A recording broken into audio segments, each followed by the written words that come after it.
उम्मीद करते हैं कि आप इस वीडियो को पूरा देखेंगे, सोचेंगे, समझेंगे और उसी के बाद अपना SIF इन्वेस्टमेंट वाला डिसीजन जो है वो लेंगे। वीडियो को लाइक कर दीजिएगा, लाइक टारगेट रखते हैं 500 लाइक्स का, और कमेंट्स में आपके पास जो भी सवाल हो या सुझाव हो या आप कुछ चीज़ और बताना चाहते हो SIF से रिलेटेड, तो वो आप कमेंट बॉक्स में बिल्कुल बता सकते हैं। अब हम शुरू करते हैं अपने SIF के बारे में डिस्कशन। मैं और वृंदा हैं आपके साथ और हम बात करेंगे SIF के बारे में। वृंदा जी, क्या क्या सवाल हैं आपके पास और क्या क्या डिस्कशन है, प्लीज़ बताइए। हाँ जी, तो सबसे पहले तो ये SIF है क्या, स्पेशलाइज्ड इन्वेस्टमेंट फंड है क्या ये? सो अभी क्या है ना कि जो प्रोडक्ट्स हैं उनको मैं SIF को समझाने के लिए 2 कैटेगरीज में बांट देता हूँ। एक तो होता है PMS, राइट। पैसों में आग लगाने के लिए दूसरा तरीका एनीवेज इसको बोलते हैं पोर्टफोलियो मैनेजमेंट सर्विसेज, PMS। उसमें क्या है कि मिनिमम टिकट साइज आपको 50 लाख रुपए का चाहिए, यानी आपके पास अगर 50 लाख रुपए हैं तो आप एक पोर्टफोलियो मैनेजमेंट की जो सर्विसेज हैं वो आप ले सकते हो। बहुत सारे PMS प्रोवाइड करने वाले लोग हैं, पोर्टफोलियो मैनेजमेंट सर्विसेज प्रोवाइड करने वाले लोग हैं, आप उनकी सर्विसेज ले सकते हो। और अगर 50 लाख से कम है आपका कैपिटल तो बस आपके पास जो है वो म्यूचुअल फंड का ऑप्शन बचता है, राइट। ऑब्वियसली डायरेक्ट स्टॉक्स तो है ही, लेकिन एक अगर स्ट्रक्चर्ड प्रोडक्ट में आप जाना चाहते हो तो आपके पास म्यूचुअल फंड का ऑप्शन बचता है। अब मेरे हिसाब से रेगुलेटर्स को लगा कि भाई हमें कुछ एक मिड वे भी देना चाहिए, जिनके पास कैपिटल 50 लाख तक नहीं है लेकिन वो म्यूचुअल फंड से भी थोड़ा बोर से हो रहे हैं, क्या यार हर कोई म्यूचुअल फंड कर रहा है यार, राइट। तो उनको एक नया जो है वो चीज़ जो है हाथ में पकड़ाई गई और वो है क्या, SIF, राइट, जिसे आप लोग बोलते हैं स्पेशलाइज्ड इन्वेस्टमेंट फंड। राइट। एक और ऑब्जेक्टिव मुझे लगता है जो शायद रेगुलेटर्स टारगेट करना चाहते थे, जो अचीव करना चाहते थे SIF के थ्रू, अगर आप अभी रिसेंटली देखेंगे तो बहुत सारे लोग ना जो है वो अनरेगुलेटेड एडवाइजरी और पोर्टफोलियो मैनेजमेंट सर्विसेज दे रहे थे, राइट। अनरेगुलेटेड मतलब जिस पे सेबी का कोई जोर नहीं चल पा रहा था, वो रजिस्टर्ड नहीं थे सेबी के साथ। और people are also interested nowadays, लोगों के पास कैपिटल है, वो कह रहे हैं कहीं तो पैसा लगाना है, कुछ तो तूफानी करना है, म्यूचुअल फंड में तो कुछ नहीं है, या मैं तो डायरेक्ट स्टॉक पिक नहीं कर पा रहा हूँ तो चलो सर्विसेज ले लेता हूँ। सर्विसेज लेने के लिए 50 लाख का कैपिटल है नहीं, राइट। तो वो लोग अनरेगुलेटेड लोगों से या अनरेगुलेटेड एंटिटी से सर्विसेज ले रहे थे, which was actually very problematic. और उस प्रॉब्लम को भी शायद ये कोशिश की गई है कि SIF के थ्रू जो है वो सॉल्व करने की कोशिश की गई है, राइट। आप आगे बढ़ें इससे पहले मैं आपको बताना चाहता हूं कि नवंबर के महीने में मैं आपके साथ 4 लाइव क्लास लेने जा रहा हूं और उसके बाद आप लोग पार्ट बन जाएंगे हमारी कम्युनिटी का लाइफ टाइम के लिए, राइट। उसमें आपको बहुत सारे वीडियो लेक्चर्स, बहुत सारे लाइव वेबिनार्स, बहुत सारी वर्कशॉप्स, बहुत सारे इन्वेस्टर्स के साथ मिल के बैठ के आप लोग अपने सवाल जो है पूछ सकते हैं। ये सब कुछ हमने बहुत ही कम प्राइस पे आपके लिए लॉन्च किया है एंड आप लोग इसको एक बार ज़रूर चेकआउट करें। आप एक भी रुपया जो हमें देंगे उस पर आपको मैक्सिमम वैल्यू हम लोग प्रोवाइड करने वाले हैं, राइट। मैं अपना पूरा पोर्टफोलियो, अपनी सारी के सारी इन्वेस्टमेंट फिलॉसफी सब आपके साथ जो है वो डिटेल में डिस्कस करूंगा, लाइव में भी और रिकॉर्डेड वीडियोस के थ्रू भी। उसका लिंक आपको नीचे कमेंट्स में मिल जाएगा, जाइए एनरोल कीजिए। लाइव आ रहा हूं नवंबर में और उसके बाद जब भी लाइव होगा मैं आपको इन्फॉर्म करता रहूंगा। एक बार जुड़िएगा, लाइफ टाइम तक साथ रहेंगे। All the very best. So एक चीज़ मैं इसमें और जानना चाहूँगी, आपने मेरे को ये तो बता दिया कि 50 लाख अगर नहीं है, उससे कम अगर आपके पास इन्वेस्टमेंट के लिए अमाउंट है तो वो लोग इसके लिए ऑप्ट करेंगे। बट क्या आपको लगता है कि एक रिटेल इन्वेस्टर तो करेगा, साथ में HNIs भी देखेंगे, इस चीज़ को कंसिडर करेंगे? कर सकते हैं, मतलब मेरे ख्याल से जो HNIs होते हैं, देखो ऑनेस्टली अगर आप मुझसे पूछोगे, मैं अपना आंसर तो बिल्कुल ब्लंट देता हूँ, मैं तो नहीं करूँगा कंसिडर, राइट। बट एक जनरल टेंडेंसी जो HNIs के अंदर है ना, they are ready to experiment, okay. And HNIs ही हैं जिनको टारगेट रखते हुए AIF जैसी चीज़ें या PMS जैसी चीज़ें बनाई गई हैं। वो ये भी ज़रूर ट्राई करना चाहेंगे, कुछ HNIs ज़रूर चाहेंगे ट्राई करना, राइट। सो और क्या कैरेक्टरिस्टिक्स आप बोलोगे SIF की? ऑल द म्यूचुअल फंड्स में से हम टैक्सेशन पे बात कर लेते हैं, एक्सपेंस रेशो पे, तो इन सारी चीज़ों पे अगर आप SIF का भी बता पाओ। बस समझ लो म्यूचुअल फंड जैसा ही है। टैक्सेशन जैसे म्यूचुअल फंड में डिपेंड करता है कि अंडरलाइंग एसेट क्लास क्या है, इक्विटी है तो क्या टैक्सेशन होगी। हमने काफ़ी अच्छा डिटेल्ड वीडियो भी बनाया हुआ है इसके ऊपर, राइट। तो इक्विटी है तो जैसे इक्विटी वाले म्यूचुअल फंड की टैक्सेशन होती है वैसे इसकी होगी, डेट है तो डेट वाले म्यूचुअल फंड की जो टैक्सेशन होती है वैसे ही इसकी होगी। तो आपका ये जो SIF है ये कौन सी अंडरलाइंग एसेट पे डिपेंडेंट है उसके हिसाब से जो है इसकी एग्जैक्टली वैसे ही टैक्सेशन होने वाली है। टैक्सेशन में कोई एज सच मेरे पास कोई ऐसा वो नहीं है कि जो मैं आपको डिस्टिंग्विश कर पाऊँ मैं इसको एक रेगुलर म्यूचुअल फंड से। एंड देखिए अभी ना ये नया प्रोडक्ट है, तो हो सकता है हमारे पास भी कम नॉलेज हो, राइट, हम भी अभी पढ़ रहे हैं इसके बारे में, सीख रहे हैं इसके बारे में, तो आप लोग अगर बताना चाहें तो आप लोग भी बता सकते हैं। मेरे हिसाब से इसकी taxation similar to mutual fund होने वाली है, डिपेंडिंग अपॉन इसका अंडरलाइंग एसेट क्लास जो है वो क्या है। एंड रही बात एक्सपेंस रेशियो की, तो I think upper limit suggest कर दी गई है, दैट इज़ 2.25%। अगेन ये भी काफ़ी हद तक म्यूचुअल फंड से मैच करती हुई मुझे लग रही है। Again fund house to fund house depend करेगा कि वो जो है वो किस तरह का एक्सपेंस रेशियो चार्ज करना चाहते हैं। जनरल टेंडेंसी ऐसी होती है जब नया प्रोडक्ट होता है तो एक्सपेंस रेशियो थोड़ा हायर साइड पे होता है, एंड ग्रेजुअली जैसे जैसे AUM बढ़ता जाता है वैसे वैसे आपका एक्सपेंस रेशियो जो है वो आपका कम भी होता जाता है। तो ऑलमोस्ट जैसे म्यूचुअल फंड में एक्सपेंस रेशियो काम करता है वैसे यहाँ पे भी एक्सपेंस रेशियो जो है वो काम करने वाला है। Right, and what about the liquidity? Same mutual fund के जैसे यूनिट्स होते हैं आपके पास, NAV होती है आपके पास, सेम वही कहानी रहेगी। लिक्विडिटी ऑब्वियसली जैसे जैसे AUM बढ़ता जाएगा वैसे वैसे ज़्यादा लिक्विडिटी आती जाएगी। कम AUM होगा तो लिक्विडिटी में थोड़े इश्यूज हो सकते हैं, बहुत छोटे इश्यूज हो सकते हैं, जिसका इम्पैक्ट आपको अपने NAV पे देखने को मिल सकता है। तो completely similar as mutual fund as far as taxation is considered, as far as expense ratio is considered, NAV and liquidity is considered. तो बिल्कुल बिल्कुल बिल्कुल म्यूचुअल फंड की तरह ही रहने वाला है। राइट, तो आपने ये सारी चीज़ें तो बता दी, but like how it is different from mutual funds? ये तो सारी चीज़ें ऑलमोस्ट सेम ही चल रही है म्यूचुअल फंड जैसे ही। तो सबसे पहला फ़र्क तो वही आ गया कि इन्वेस्टमेंट साइज़ जो है, राइट, आपको कम से कम 10 लाख रुपए चाहिए। और ये मैं बात बता दूं जो मैं समझ पाया अभी तक, 10 लाख रुपए पर AMC है, राइट। पर AMC का मतलब क्या होता है? फॉर एग्जाम्पल XYZ AMC के साथ आपने 10 लाख रुपए डाले, राइट, एंड कल को अगर वो एक और ऐसा SIF लॉन्च कर देते हैं तो आपको और 10 लाख लगाने की ज़रूरत नहीं है, आप उसी 10 लाख को डिस्ट्रीब्यूट कर सकते हो 2 SIF के बीच में विद इन 1 AMC, राइट। ये मेरी अभी तक जो मेरी नॉलेज है मैं उसके बेसिस पे आपको बता रहा हूँ। तो दिस इज़ पर AMC 10 लाख रुपीज़, ये एक डिफरेंस है। म्यूचुअल फंड में आप 100 रुपये से भी शुरुआत कर सकते हो, 500 रुपये से भी शुरुआत कर सकते हो। दूसरा जो मेजर डिफरेंस मुझे लगा वो ये है, एक जो झुंझुना हमने शुरू में दिखाया था वो यही है, शॉर्टिंग, राइट। शॉर्टिंग सिंपल, बिल्कुल लेमैन भाषा में आप ऐसा समझो, लॉन्ग और शॉर्ट 2 वर्ड होते हैं। लॉन्ग जब आप किसी स्टॉक को बाय करते हैं विद द एक्सपेक्टेशन कि ये आगे बढ़ेगा। शॉर्ट आप किसी स्टॉक को सेल कर देते हैं विद द एक्सपेक्टेशन कि आगे इसका प्राइस जो है कम होगा और मैं आज इसको करंट प्राइस पे जो है वो सेल कर रहा हूँ, आगे इसका प्राइस कम होगा तो मैं मार्केट से खरीद के अपनी डिलीवरी वगैरह जो भी लगानी है वो लगा दूंगा। बहुत सिंपल भाषा में अगर मैं बोलूँ तो यूनिक फीचर इसमें ये है SIF में कि आप यहाँ पे नेकेड शॉर्ट्स में जा सकते हो। अभी नेकेड शॉर्ट्स क्या है? आप ऐसा समझिए कि आप यहाँ पे वो भी स्टॉक्स बेच सकता है फंड मैनेजर जो उसके पास नहीं है। म्यूचुअल फंड में क्या होता है कि आप वहाँ पे भी आप शॉर्टिंग करते हो, लेकिन आप उन्हीं स्टॉक्स की शॉर्टिंग कर सकते हो जो आपके पास हैं, जिस पे आपकी लॉन्ग पोजीशन है। यहाँ पे आप ऐसे भी स्टॉक्स की शॉर्टिंग कर सकते हो जिस पे आपकी लॉन्ग पोजीशन नहीं है, जिसे हम लोग बोलते हैं कि नेकेड शॉर्ट्स आप लोग जो है यहाँ पे ले सकते हो। अब ये 25% तक अलाउड है आपके एंटायर इन्वेस्टमेंट पोर्टफोलियो का। और मैं इससे पहले आगे बढ़ूँ, मैं ना यहीं पे आपका डिसीजन करवाना चाहता हूँ। क्या आपको ये बात बहुत अच्छी तरह समझ आ गई? अगर हाँ तो आगे की बात सुनिएगा, नहीं तो बस ये नहीं है आपके लिए। यही तो पॉइंट है कि अगर आपको किसी चीज़ को समझने के लिए 5 बार रिवाइंड फॉरवर्ड करके देखना पड़ रहा है और उसके बाद और एक्स्ट्रा जाके रिसर्च करनी पड़ रही है, so my dear retail investor, that instrument is not for you. वो कॉम्प्लेक्स है और मेरा तो एक ही अंडरलाइंग प्रिंसिपल है, इन्वेस्टिंग सिंपल होनी चाहिए। ज़िंदगी में कॉम्प्लेक्सिटी तो बहुत है लेकिन इन्वेस्टिंग आपकी सिंपल होनी चाहिए।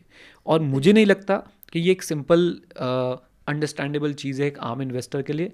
और इसी शॉर्टिंग की वजह से एक बहुत बड़ी चीज़ आ जाती है कि आप फंड मैनेजर के शॉर्टिंग वाले स्किल्स पे रिलाई कर रहे हो, राइट। अभी तक आप आप एक वैल्यू इन्वेस्टिंग फंड में जा रहे हो तो आप इस बात पर रिलाई कर रहे हो कि ये बंदा अच्छे स्टॉक्स को पहचान पाता है कि नहीं पहचान पाता है। अब आप इस बात पर रिलाई कर रहे हो कि बुरे स्टॉक्स को पहचान पाता है कि नहीं पाता है, राइट। सो मेरे लिए बड़ा कॉम्प्लेक्स है, मतलब मुझे सुन के बड़े कॉम्प्लेक्सिटी वाली चीज़ लगती है, राइट, कि आप शॉर्टिंग कर सकते हो, नेकेड शॉर्ट ले सकते हो, जो स्टॉक्स आपके पास नहीं वो आप बेच सकते हो, 25% तक की शॉर्टिंग हो सकती है। ये बातें सुनते ही इट टर्न्स मी ऑफ कि okay this is not for me, right. So ये एक बड़ा यूनिक डिफरेंस है when we compare mutual fund with the SIF, right. एक तो वो अपना टिकट साइज वाला है ही 10 लाख वर्सेस 100 रुपीज़ या वॉट एवर, एंड दूसरा यहाँ पे आप नेकेड शॉर्टिंग कर सकते हो, यानी जो स्टॉक आपके पास नहीं है वो आप बेच सकते हो, 25% तक अलाउड है। म्यूचुअल फंड में भी होता है ये, लेकिन वो सिर्फ उन्हीं स्टॉक्स के लिए होता है जिस पे आप लोग लॉन्ग हो, यानी जो आपने पहले से खरीद रखे हैं, वो नेकेड शॉर्ट आप वहाँ पे नहीं कर सकते हो, राइट। स्टार्टिंग में आपने बोला था पीएमएस पे आप डिस्कशन कर रहे थे, तो पीएमएस पे एक मेरे को लगता है कि बहुत बड़ा ना हर्डल है परफॉर्मेंस फीस का, तो एसआईएफ में परफॉर्मेंस फीस है या नहीं है? सो पहले परफॉर्मेंस बेस्ड फीस को हम समझ लेते हैं. सो बेसिकली जो लोग आपके फंड्स मैनेज कर रहे हैं वो आपसे एक तो फिक्स्ड फीस लेते हैं, जैसे म्यूचुअल फंड वाले भी आपसे एक्सपेंस रेशियो लेते हैं, काइंड ऑफ वो फिक्स्ड फीस लेते हैं डिपेंडिंग अपॉन योर AUM कि भाई आपका इतना हम पैसा मैनेज कर रहे हैं, उसके हिसाब से हम एक परसेंटेज आपसे चार्ज कर लेंगे. फिर एक आती है परफॉर्मेंस बेस्ड फीस कि हमने आपको इतने प्रॉफिट कमा के दिए और इस प्रॉफिट का भी एक हिस्सा हम अपने पास रखेंगे. राइट. सो PMS में ऐसा होता है, AIF में ऐसा होता है, but thank God mutual fund में ऐसा नहीं है. और साथ साथ आपका जो ये म्यूचुअल फंड का बड़ा भाई SIF अब आया है, इसके अंदर भी कोई परफॉर्मेंस बेस्ड फीस नहीं है. ये इसका एक अप पॉइंट है, मतलब ये इसका एक अच्छा पॉइंट है कि कोई भी परफॉर्मेंस बेस्ड फीस नहीं है. लेकिन परफॉर्मेंस बेस्ड फीस की खास बात पता क्या है, जब परफॉर्मेंस होगी तभी तो फीस होगी, है ना. एंड और नहीं होगी तो आपको कुछ कॉम्पनसेट नहीं करने वाले हैं. तो परफॉर्मेंस बेस्ड रिफंड कुछ नहीं होता है, बस परफॉर्मेंस बेस्ड फीस ही होती है. तो येस, परफॉर्मेंस बेस्ड फीस जैसे आपने बताया वो SIF के अंदर as of now, as on date नहीं है. वही आपका जो एक्सपेंस रेशियो डिस्कस हुआ था 2.5 के आसपास, आई थिंक 2.25 के आसपास अपर लिमिट जो है दे रखी है. इसके अलावा आपको कोई जो है वो पैसे चार्ज नहीं करने वाले हैं. राइट. सो मैं आपसे जानना चाहूँगी पर्सनली, आपने कभी PMS एक्सपीरियंस किया है? बिल्कुल. अकल जो है वो बादाम खाने से नहीं ठोकर खाने से आती है, और मैंने भी PMS की ठोकर खाई हुई है. और ये भी बोल सकते हैं, कई लोग बोल सकते हैं PMS बहुत अच्छा होता है, बट अगेन मैं श्री मॉर्गन हाउसल को कोट करना चाहूँगा कि no one is crazy, and हर कोई अपने एक्सपीरियंस से बात करता है. तो मेरा PMS का एक्सपीरियंस बहुत बेकार रहा. उसमें जो मैनेजर की परफॉर्मेंस थी वो तो एक बात है, उसमें एक बहुत बड़ी प्रॉब्लम और थी जिसकी वजह से मैं बड़ा परेशान रहा. क्या थी वो प्रॉब्लम? वो प्रॉब्लम थी टैक्सेशन की. और वो टैक्सेशन की प्रॉब्लम ऐसी थी ना वृंदा के किसी को समझाओ तो समझता है नहीं. राइट. मैंने अभी ग्रो के साथ एक पॉडकास्ट किया था, वहाँ पे कोई एक लिटरली मुझे ऐसा लगता है कि एक ऐसा व्यक्ति जिसको कुछ नहीं पता होगा टैक्स के बारे में, वो लड़ रहा है मुझसे वहाँ पे. अरे भाई कुछ सीख लो, कुछ पढ़ लो, और नहीं पता तो लड़ो मत. एटलीस्ट आप अच्छी बात बोलोगे तो मैं सीखूंगा आपसे. राइट. मैं ऐसे नहीं करूँगा अरे ये क्यों बोल दिया. राइट. मेरे तो लाइफ का मोटो यही है कि भाई सीखते रहो, सीखना शुरू तो जीतना शुरू. सो क्या होता है जब आप PMS में इन्वेस्ट करते हैं तो PMS में आपका पोर्टफोलियो कोई मैनेज कर रहा होता है, आपका एक डीमैट अकाउंट खुलता है अलग से. राइट. जैसे मैंने जिस PMS के साथ में गया था उन्होंने मेरा डीमैट अकाउंट कोटक वालों के साथ खोला, और वो खुद ही शेयर्स खरीदते बेचते रहते थे. आप उनको ऑथराइज कर देते हो. राइट. अब वो शेयर्स खरीदते बेचते थे, मेरे ऊपर टैक्स लगता रहता था. राइट. लेकिन म्यूचुअल फंड में क्या होता है कि म्यूचुअल फंड हाउस जब शेयर्स खरीदता बेचता है, या फिर जब उसको डिविडेंड या और कोई इनकम होती है शेयर्स खरीद बेच के या फिर डिविडेंड के थ्रू, वो टैक्सेबल नहीं होती है म्यूचुअल फंड हाउस के लेवल पे. अब प्लीज़ कोई महारथी भाई मुझसे लड़ने से पहले section 10 clause 23D of income tax act 1961 पढ़ लें तो बेहतर रहेगा. राइट. एनीवेज, तो ये बात है. और PMS में इसका बेनिफिट आपको नहीं मिलता है as far as I know, as far as I have experience, क्योंकि वो आपका it's like opening a demat account and giving the keys to someone else कि भाई मेरे बिहाफ पे डीमैट अकाउंट ऑपरेट कर लेना PMS में, मोटी मोटी बात. लेकिन जब आप बात करते हैं SIF की, तो SIF में और म्यूचुअल फंड्स में आपको ये जो फंड लेवल टैक्सेशन है इससे बचाव आपका हो जाता है. जो मैं इस पर कभी डिटेल में बात करूँगा, लेकिन वो एक ऐसी चीज़ है आपको वो लाखों करोड़ों का फ़ायदा पहुँचाता है. जब फंड लेवल पे टैक्सेशन नहीं होता है तो उससे आपको लाखों करोड़ों रुपए का फ़ायदा होता है, क्योंकि आप इसको, ये इतना ब्यूटीफुल है ना कि आपने जिस अमाउंट को एज अ टैक्स गवर्नमेंट को दे देना था, आपने वो दिया नहीं, आप उससे पैसे कमा रहे हो. राइट. आपने इन्वेस्ट कर दिया. यस, वो रीइन्वेस्ट हो गया, आप उससे पैसे कमा रहे हो. तो ये एक मुझे लगता है कि बहुत बड़ी टैक्स एफिशिएंसी है जिसे लोग इग्नोर कर देते हैं, बट थैंकफुली ये SIF के अंदर प्रेजेंट है. अच्छा, मैं SIF की जो 2 अच्छी बातें बताई मैंने आपको, एक तो भाई परफॉर्मेंस बेस्ड फीस नहीं है, दूसरा उस पर टैक्स एफिशिएंसी है. तो ये दोनों अच्छी बातें सुन के भी ऐसे उछल के चला नहीं जाना, चलो भाई चलते हैं SIF में इन्वेस्ट करने, क्योंकि आपके पास जब SIF के बारे में पढ़ना जाएंगे ना, it is a complicated instrument. Right. And बार बार मैं बोलूँगा, our goal should be to invest in simple things. इतनी सिंपल कि आप एक लेमैन को आसान भाषा में समझा पाओ. और रिसेंटली मैंने कुछ इंटरव्यूज़ देखे फंड मैनेजर्स के जो SIF वगैरह लॉन्च कर रहे हैं. बिलीव मी, जो इंटरव्यू ले रहा था उसको भी नहीं समझ आ रहा था कि हो क्या रहा है. हाउ, ये सिंपल सवाल अगर मैं किसी के ऊपर दागूं कि please explain how this SIF is going to help a retail investor who is already investing in mutual fund, believe me there is no answer to convince the retail investor other than showing the fancy metrics कि भाई short हो जाएगी 20-25% naked short है, manager का skill होना चाहिए shorting करने का। ये सिर्फ और सिर्फ फैंसी वर्ड्स बोल के अगर कोई इंप्रेस हो जाता है फैंसी वर्ड सुन के, तो शायद वो उसमें इन्वेस्ट करे। And let me tell you, in fancy words का कुछ लेना देना नहीं है आपके रिटर्न से, राइट? तो आपको क्या करना है, आपको देखना है कि क्या आपको ये समझ आ रहा है कि बात क्या हो रही है, राइट?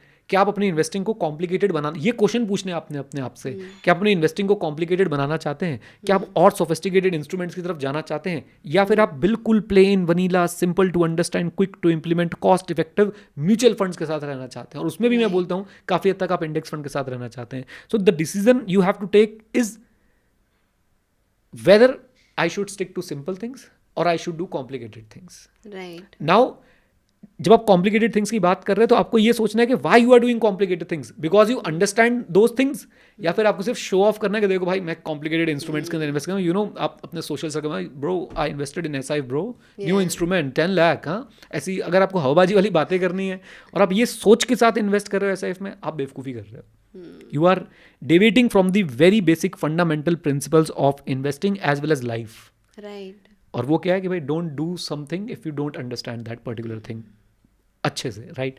एंड अगर आपको लगता है कि नहीं यार, यू आर रेडी कि आप अपनी इन्वेस्टिंग को कॉम्प्लिकेटेड बनाएं, you are ready to experiment unnecessarily, it is not required, then आपको सोचना चाहिए कि मैं SIF की तरफ जाता हूँ, मैं थोड़ा सा उसका फ्लेवर लेके देखता हूँ।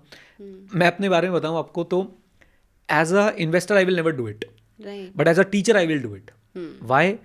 मैं आपको बताता हूँ, आज मैं स्टॉक मार्केट की बेसिक और स्टॉक मार्केट की क्लासेस ले रहा था, तो मैंने ना एयरटेल, मैंने एक दो शेयर्स मैंने सिर्फ इसलिए रखे एक्सपेरिमेंट करने के लिए। जैसे मैंने बीच में एक स्टॉक स्प्लिट आ रहा था, मैंने उसका एक शेयर खरीद लिया कि भाई एक के बदले 2 हो जाएंगे, उन्होंने 1:1 का वो रेशियो बताया था, तो ताकि मैं बच्चों को पढ़ा पाऊँ। ऐसी एयरटेल के राइट इशू मैंने ज़बरदस्ती पार्टिसिपेट किया ताकि मैं अपने बच्चों को पढ़ा पाऊँ कि भाई राइट इशू एक्चुअली में कैसे काम करता है। और इतना यूनिक केस स्टडी है वो, पार्टली पेड राइट शेयर्स आए थे मेरे पास उसके, अभी भी वो एयरटेल PP अलग से ट्रेड कर रहा है, आप देखोगे अगर तो। सो एज अ टीचर मैं एक्सपेरिमेंट के लिए इन्वेस्ट करके एक बार रख दूंगा उनको दिखाने के लिए। मैं आपको एक और किस्सा बता देता हूँ। बीच में ना हम जब म्यूचुअल फंड्स के बारे में सिखाते हैं, तो एक mutual fund flexi cap category में बार बार बहुत ऊपर निकल के आ रहा था because of the recent returns, और उसकी हर जगह पे बात हो रही थी, यूट्यूब पे, ट्विटर पे, इंस्टा, हर जगह पे। मैं और सब लोग आके पूछते थे, क्योंकि हमारी जो शीट बनती थी उसमें कोई और म्यूचुअल फंड का आगे नाम आता था कि okay this is the mutual fund you should invest, जो हम लोग एनालिसिस करते थे। और जिस म्यूचुअल फंड की मार्केट में बातें चल रही थी वो हमारी शीट में चौथे नंबर पे आता था या नेगेटिव में आ जाता था कि इसमें इन्वेस्ट नहीं करना है। सो स्टूडेंट्स मुझसे बहुत बोलते थे कि आपके तो ये शीट का आंसर ये आ रहा है, हमने तो इसके बारे में सुना है, उस पर रीलें बन रही हैं, शॉर्टें बन रही हैं, पूरी डेडिकेटेड यूट्यूब वीडियो बन रही है। एंड एज अ टीचर मैंने बोला कि आप लोग इन्वेस्टमेंट करो, मैं करता हूँ। एंड आई थिंक मैंने उसमें 9-10 लाख रुपए इन्वेस्ट करे एक्सपेरिमेंट पर्पसेस के लिए। आज तक नेगेटिव में हो, आज तक, राइट? एंड so मैं as a teacher just to learn and teach about the SIF, I will definitely invest. As an investor I have zero interest in such instruments जहाँ पे complexity बढ़ रही है, simplicity घट रही है। zero interest है मेरा ऐसे instruments के अंदर। मैं तो आज भी बोलूँगा, आप इवन अगर HNI क्या, आप अगर अल्ट्रा HNI भी हो ना, तो भी म्यूचुअल फंड्स आपके लिए सही है, राइट? होता क्या है कि इंसान के पास ज़्यादा पैसा आता है तो वो कहता है कुछ तो ऐसा करूँ ना जिससे मैं ज़्यादा इंटेलिजेंट लगूँ, राइट? ये इंसान की बेसिक साइकोलॉजी में आपको बता रहा हूँ। एक्चुअली फिर ये लगता है ना कि इतना सिंपल नहीं हो सकता। पैसा कमाना इतना अगर मुश्किल है तो ये इन्वेस्ट करना इतना सिंपल नहीं हो सकता। कुछ तो कॉम्प्लिकेशन होगी इसके अंदर, हम सही नहीं कर रहे हैं। तो वही आपको ये लगने लग जाता है। टू बी वेरी ऑनेस्ट, मैं अगर 100 करोड़ रुपये भी इन्वेस्ट कर दूँ, मैं म्यूचुअल फंड में करूँगा। I am happy, I am really happy, right? तो मैं यही बोलना चाहता हूँ कि आप अगर HNI या अल्ट्रा HNI है तो प्लीज़ ज़बरदस्ती इस बात में ना पड़ें कि अब मुझे कुछ तूफ़ानी करना है, मुझे कुछ नया करना है, अब मुझे कुछ यूनिक करना है, मुझे कुछ कॉम्प्लिकेटेड करना है। No, it is not required. अगर आप एक रिटेल आम इन्वेस्टर हैं जो 5,000 महीने की SIP कर रहे हैं, 10,000 महीने की SIP कर रहे हैं, तो SIF वैसे ही आपके लिए नहीं बन रहा है, क्योंकि आपको 10 लाख रुपए डालने हैं। एक चीज़ मैं ज़रूर बोलना चाहूँगा कि एक बेवकूफ़ी बिल्कुल ना करें। और बेवकूफ़ी क्या है?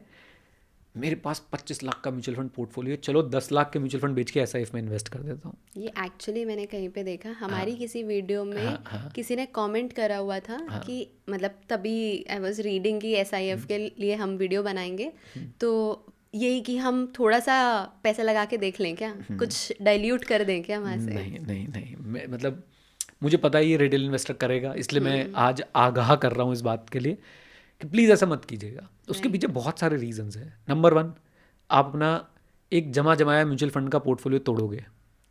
नंबर 2, टैक्स देना पड़ेगा। आप 1.25 लाख वाली बात मुझसे कर सकते हो कि 1.25 लाख तक एग्जाम्प्ट है, अगर आपको वो एग्जाम्पशन मिल रही है वेल एंड गुड, नहीं मिल रही है तो आपको टैक्स देना पड़ेगा। नंबर 3, आप फिर से एक ऐसी टेरिटरी में जा रहे हो जहाँ के रास्ते आपको नहीं पता है, राइट, वर्सेस जहाँ के रास्ते आपको बहुत अच्छी तरह पता है, राइट। आप अगर सबसे बड़ी किताब अगर मैं लिखूं विजडम पे, तो मैं सबसे पहले लाइन ये लिखूंगा, keep it simple, keep it as simple as possible. क्योंकि कॉम्प्लेक्स चीज़ें देखने में बहुत शाइनी होती हैं, बहुत अच्छी लगती हैं, लेकिन जब आप उसको एक्सपीरियंस करते हो तो आप बिल्कुल अलग फील करते हो, right. So keep it as simple as possible, चाहे वो इन्वेस्टिंग हो चाहे लाइफ के और डिसीजन हो, जितने सिंपल रखोगे उतना ज़्यादा आप कामयाब होंगे। एंड मैं फिर से एक बार बोल दूं कि भाई आपने SIF की तरफ नहीं भागना है भी, और अगर मैं कहता हूँ अगर भागना भी है, wait for 5 to 6 years, right. Performance आने दो। ऐसा तो नहीं 5-6 साल में आपके म्यूचुअल फंड 0 रिटर्न देंगे और ये 12-15% का पर एनम का रिटर्न देंगे, राइट। तो आप 5-6 साल वेट करो, देखो अभी जो बड़ी बड़ी बातें हो रही हैं, अभी जो झुंझुना आपके हाथ में पकड़ाया गया है कितनी देर तक बचता है, बचता भी है नहीं बचता है, तो परफॉर्मेंस आने दो, चीज़ें और अच्छे से क्लैरिटी से बाहर आने दो, then we can think about it कि भाई हमें जाना चाहिए, उसमें पोजीशन लेनी चाहिए नहीं लेनी चाहिए। राइट। आई थिंक मतलब जो आपने बोला ना कि चीज़ें सिंपल रखनी चाहिए। जब कोई भी नया प्रोडक्ट आता है ना, उसे इतने कॉम्प्लिकेटेड तरीके से प्रेजेंट किया जाता है तो एक आम इंसान यही समझता है ये हमें समझ नहीं आ रहा है, और इसलिए तो बेहतर है। हाँ, इसलिए ज़्यादा अच्छा मतलब ऑब्वियसली कुछ तो बड़ा कर ही रहे होंगे, Right. तो हम इन्वेस्ट कर देते हैं। राइट, कॉम्प्लिकेटेड तरीके से भी, प्लस मार्केटिंग जीनियस तो है ही, या राइट। मार्केटिंग तो किसी भी चीज़ की ऐसे की जा सकती है, पैकेजिंग ऐसे की जा सकती है कि जैसे यही सब कुछ है। मेरे को यहाँ पे एक पॉइंट याद आ रहा है कि आई नो पीपल जो यूट्यूब पे स्टॉक्स की वीडियो बनाते हैं, खुद का डीमैट अकाउंट नहीं है, या और एंड दे आर गाइडिंग कि भाई देखो ये स्टॉक ऐसे होता है, stock market and they analysis have a ऐसा। गुड सब्सक्राइबर हाँ, बेस, ऐसा नहीं है कि मिलियंस में छोटा subscribers. yes. So just think over it के समझ रहे हो, ये मार्केटिंग जीनियस ही तो है कि सामने वाला बंदा खुद स्टॉक में 0 रुपीज़ लगा के बैठा है और आपको बोल रहा है मैं बताता हूँ तेरे को, राइट। एनीवेज, सो पॉइंट यही है कि जब भी नई चीज़ आती है उसे प्रेजेंट ऐसे किया जाता है that this can change your life. उसमें ऐसे fancy terms, complicated terms use किए जाते हैं जिससे आप लोग अट्रैक्ट होते हैं। Right. आपको लगता है मुझे नहीं आता, लेकिन जो बोल रहा है उसको तो आता होगा, चलो उससे करवा लेता हूँ, Exactly. राइट। एंड आप अपने राह से अपनी, फिर से मैं इसकी इंपॉर्टेंस को कभी भी ओवर एम्फसाइज कर ही नहीं पाऊंगा, आप अपने प्लान से भटक जाते हो। आपको गोल बनाना है, गोल को अचीव करने के लिए प्लान बनाना है, उस प्लान को एग्जीक्यूट करना है।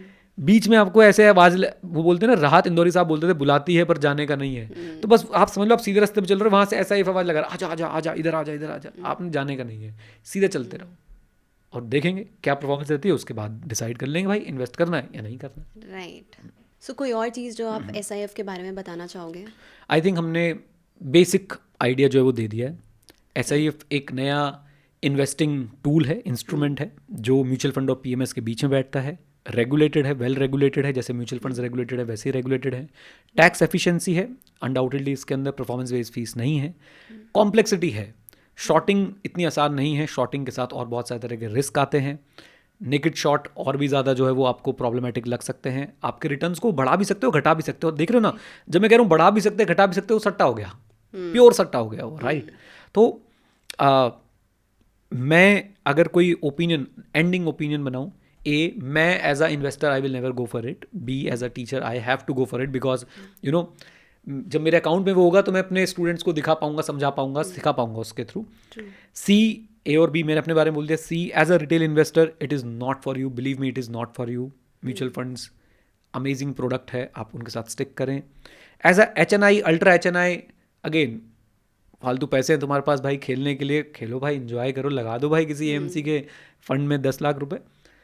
मेरा ओपिनियन होगा अगर आप अल्ट्रा HNI और HNI भी, तो भी 1-2 करोड़ रुपए ऐसे साथ में ना डालें भाई, अभी 10 लाख की डालें, वो भी एक्सपेरिमेंट के लिए, अगर मन बहुत कर रहा है तो, अदरवाइज नहीं, राइट। एंड कोई भी रिटेल इन्वेस्टर ये गलती ना करे कि म्यूचुअल फंड यूनिट सेल करके यहाँ पे वो आ गया, right. Life principle, simplicity is the key, and don't get inspired by fancy words and fancy terms, stick to the basics, वो आपके लिए मोर देन सफिशिएंट है, राइट। तो यही है आई थिंक SIF पे हमारी बातें और हमारी कंक्लूजन। उम्मीद करता हूँ कि हमारे ऑडियंस ने कुछ सीखा, और सीख के सबसे इंपॉर्टेंट बात है कि आप सीख के उसे अपना बिहेवियर भी बदलेंगे, because learning is not about reading, learning is not about listening और writing, learning is all about changing your behaviour, right. So with this note, thank you very much, stay connected, stay here, Jai Hind. और हाँ मित्रों, सीखते रहें, क्योंकि सीखना शुरू तो जीतना शुरू। Bye bye and take care, God bless you all.